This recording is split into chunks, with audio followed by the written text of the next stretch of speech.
Bienvenue sur Africa 24 dans cette nouvelle édition du Non-Stop Info. Voici les titres de l'actualité. Le président égyptien Abdel Fattah al-Sisi ne sera pas l'unique candidat à l'élection présidentielle du 26 mars.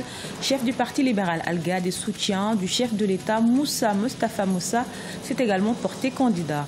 La Tanzanie compte investir 6 millions de dollars pour l'exploration du champ pétrolier de Kilombero. Situé dans le nord-est du pays, il dispose d'une réserve estimée à 180 millions et 500 millions de barils. Et puis suite au blocage de la mine d'or de Béatrix en Afrique du Sud, l'heure est aux revendications. Réunies au sein de syndicats, les mineurs exigent une amélioration de leurs conditions de sécurité avant la reprise des activités. Le casting définitif pour le premier tour de la présidentielle en Égypte est connu. Candidat à sa propre succession, le président Abdel Fattah al-Sisi affrontera Moussa Mostafa Moussa, perçu comme un soutien à l'actuel chef de l'État. Le dirigeant du parti Al-Ghad s'est déclaré à la dernière minute. Ashley Duprat. Le président Abdel Fattah al-Sisi aura finalement un concurrent lors de la présidentielle du 26 mars. Moussa Mostafa Moussa, chef du parti libéral Al-Ghad, s'est en effet porté candidat le 29 janvier. Un candidat de dernière minute qui s'avère être un soutien du chef de l'État. Comme nous le savons tous, Moussa Mostafa Moussa est un partisan du président sortant Abdel Fattah el-Sisi. Moussa a même exprimé son soutien à al-Sisi après l'annonce de sa candidature. Avec tous ces éléments, on peut dire qu'il n'y a plus de suspense pour les élections.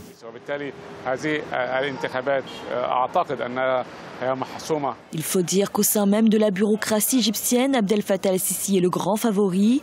Les chiffres l'attestent, à peine 20 recommandations de parlementaires pour Moussa Mostafa Moussa, contre 549 recommandations pour Abdel Fattah el-Sisi. Abdel Fattah el-Sisi qui a d'ores et déjà largement gagné les faveurs de la population. Le président al-Sisi va gagner les élections car il en a beaucoup fait pendant sa gouvernance. Quant à l'opposition qui a accusé plusieurs défections, elle a purement et simplement appelé les populations à boycotter la présidentielle, accusant au passage le président d'empêcher toute concurrence loyale. Après 13 ans d'attente, les Guinéens étaient aux urnes ce dimanche 4 février pour les élections communales. Très attendu, ce scrutin n'a pas été organisé dans le pays depuis 2005. Entre 11 et 45 conseillers communaux vont être élus selon la taille et la densité des circonscriptions. Reportage de notre correspondant Emmanuel Milemono. Les Guinéens se sont rendus aux urnes ce dimanche 4 février 2018 dans le cadre des élections communales. Ces élections attendues depuis 2010 ouvrent la voie au retour à une légitimité pour les dirigeants des collectivités locales guinéennes. Dans la commune de Dixine, l'une des plus disputées de la capitale, le taux de participation reste cependant un enjeu majeur. Les gens viennent à compte-gouttes. Donc la participation pour le moment, l'affluence n'est pas comme ça, c'est faible. C'est une grande victoire pour l'UFDG et pour l'opposition d'aller enfin à ces élections locales. On va doter nos communes, nos collectivités d'exécutifs légitimes issus de la volonté des habitants de chaque collectivité. C'est important pour la démocratie. 342 circonscriptions sont en jeu dans ces scrutins locaux. Ils devront aboutir à la mise en place des conseils municipaux des différentes communes dont la mission sera d'élire les maires et enfin jeter les bases du développement local. Le futur maire, moi, quand même, j'attends beaucoup de travail. Quand il fait employer des jeunes, ça aussi, ça vaut mieux parce que les jeunes ne travaillent pas. Le futur maire, il faut qu'il attend beaucoup de travail. Les gens n'ont qu'à travailler, les jeunes n'ont qu'à travailler, ça vaut mieux. Aujourd'hui, nous avons un taux de chômage au niveau des jeunes qui est très élevé. Rien qu'avec l'assainissement, la commune peut créer des centaines, voire même des milliers d'emplois. Bien sûr, si les candidats viennent avec des programmes bien précis, pour le moment, ceux qui n'ont pas pu expliquer durant cette campagne. Plusieurs fois reportées, ces élections devaient se dérouler en 2010, date d'expiration des mandats des conseillers municipaux élus en 2005.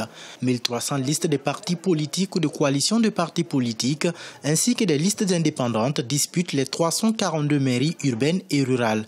La Guinée se dotera à l'issue de ce scrutin du 4 février 2018 de conseils municipaux légitimes à la tête des entités décentralisées.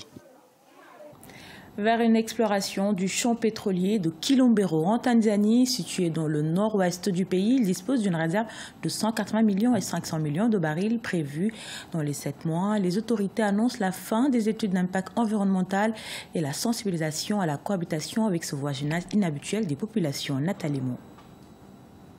La Tanzanie se prépare à explorer de nouveaux champs pétrolifères dans le district de Kilombero, situé dans le nord-ouest du pays. Le ministre de l'Énergie, Dr Medard Kalemani, a annoncé le début des travaux de forage pour le mois de septembre 2018. Devant les membres de l'Assemblée nationale le 2 février, il a certifié que des contrats avaient été signés entre l'État et les entreprises Swala Oil et Gas Tanzanie PLC dans cette optique. L'État compte investir 6 millions de dollars dans le projet. Ceci intervient dans un contexte où le prix du baril de pétrole est passé à 61,28 $ contre 60 $ en 2017. A priori, on peut considérer que c'est un investissement inopportun, d'autant que toutes les institutions qui font dans les projections ne tablent pas sur une remontée du baril à moyen terme. C'est sûr que les autorités tanzaniennes se disent que pendant le temps nécessaire de construire les infrastructures, peut-être le baril du pétrole sera reparti à la hausse. Accusé par des députés d'avoir freiné la signature des contrats de forage, Dr Medard Kalemani a expliqué qu'il était question d'un suivi méticuleux des procédures. Selon lui, l'État attendait les conclusions de l'étude d'impact environnemental du site sur la localité. Depuis, les riverains ont été sensibilisés sur les comportements citoyens à observer face à l'exploitation du sous-sol de Kilombero. Nous encourageons le gouvernement tanzanien à investir, mais à s'assurer que le sort des populations soit pris en compte. Des études ont révélé une réserve de 180 millions à 500 millions de barils à Kilombero. Il faut creuser jusqu'à 3000 mètres sous terre pour pouvoir extraire cet or noir. La Tanzanie pourra exploiter sa nouvelle richesse pétrolière pendant environ 15 ans. Les travailleurs de la mine d'or de Béatrix en Afrique du Sud sont à l'arrêt suite à une coupure d'électricité au blocage des ascenseurs après un violent orage. Ils seront restés bloqués pendant 30 heures dans la mine. Réunis au sein de syndicats, ils exigent désormais l'amélioration de leurs conditions de travail. Sharon Kamara. La mine d'or de Béatrix en Afrique du Sud est désormais fermée pour cause d'enquête suite au blocage pendant 30 heures de 955 mineurs piégés sous terre.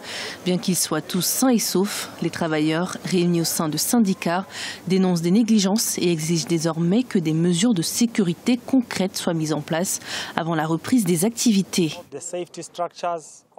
Tant qu'il n'y a pas de commission pour la vérification de la sécurité et des infrastructures à grande échelle, il n'y aura pas de travailleurs dans les mines. Pour l'heure, nous n'avons eu aucune confirmation du ministère de l'Énergie et des Mines et aucune réunion n'est prévue. Dès la libération des mineurs bloqués, une enquête a été ouverte par les inspecteurs du ministère des Ressources minérales et de la gestion des mines. L'objectif est d'étudier, de tester et de certifier le fonctionnement des différents points d'accès à la mine avant que les opérations ne puissent reprendre. Mon équipe est là. Nous voulons avoir des faits. Il y a une vérification, la mine est fermée. Pour l'instant, nous voulons voir la sécurité et toutes ces questions. Nous ne voulons pas spéculer sur ce qui s'est passé. Pour rappel, les 955 ouvriers sont tous employés de la compagnie Sibani Gold de Béatrix, située près de la ville de Welcome dans le centre du pays. Les travailleurs sont restés bloqués dans la mine suite à un violent orage survenu le mercredi 31 janvier, provoquant ainsi une coupure d'électricité, piégeant l'équipe des mineurs jusqu'à l'arrivée des secours. Ce journal a été réalisé par l'ensemble de la rédaction. Merci pour votre fidélité. Dans un instant, une nouvelle édition de l'actualité sur Africa 24.